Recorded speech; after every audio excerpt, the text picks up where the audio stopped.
माँ के 5 हकूक़ हैं औलाद के ज़िम्मे। सुने इस पैगाम को और याद रखें, जिसके सर पर उसकी माँ का साया मौजूद है तो वो इस बात को हमेशा याद रखे कि माँ का अदब सिर्फ लफ्ज़ों से नहीं बल्कि अमल से होना चाहिए। माँ का सबसे पहला हक जो है वो इज़्ज़त है।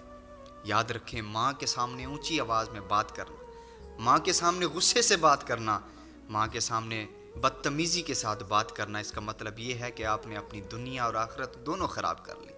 अगर आपने माँ की इज़्ज़त नहीं की तो मतलब आपने अपनी माँ को नाराज़ कर दिया। जब माँ नाराज़ होती है तो फिर अल्लाह और उसके रसूल भी नाराज़ होते हैं। फिर अल्लाह और उसके रसूल की जो नाराज़गी होती है वो इंसान को जहन्नम में ले जाती है। लेकिन जो अपनी माँ की इज़्ज़त करता है, अल्लाह ताला उसे दोनों जहानों में इज़्ज़तों से नवाज देता है। माँ का दूसरा जो हक़ है वो भी याद रखें। माँ का जो दूसरा हक़ है ना वो वक्त है। याद रखें इस बात को कि माँ को तुम्हारे पैसे से ज़्यादा तुम्हारे वक्त की ज़रूरत है। वो चाहती है कि मेरा बेटा मेरे पास बैठे, मुझे पूछे कि अम्मा तुम्हारा क्या हाल है, अम्मा तुम्हारी तबीयत कैसी है, अम्मा आपको किसी चीज़ की ज़रूरत तो नहीं। जब बेटा अपनी माँ के पास बैठकर ही तो फिर अम्मा का दिल बड़ा हो जाता है, अम्मा फिर राज़ी हो जाती है। जब माँ राज़ी हो के हाथ उठा लेती है तो समझ लें दुनिया भी कामयाब है, आखिरत भी कामयाब है। अल्लाहु अकबर। माँ का जो तीसरा हक़ है वो खिदमत है। जब माँ की खिदमत करने का वक्त आए ना तो सिर्फ इतना सोच लिया करें कि जब आप छोटे थे, आप एक बार थोड़ा सा रोते थे तो माँ तड़प के तुम्हारे पास दौड़ी चली आती थी। उसने अपनी रातों की नींद तुम्हारे सुकून के लिए कुर्बान कर दी, उसने अपने सारे सुख तुम पे लुटा दिए। और आज जब तुम्हारी माँ को तुम्हारी ज़रूरत है, अगर तुम अपनी माँ की खिदमत करने से मुंह मोड़ लेते हो तो कितने बदनसीब हो आप। लेकिन जो माँ की खिदमत करता है, माँ को राज़ी करता है ना, तो फिर माँ हाथ उठा के दुआ करती है, अल्लाह मैं भी इससे राज़ी हूँ, तू भी इससे राज़ी हो जा।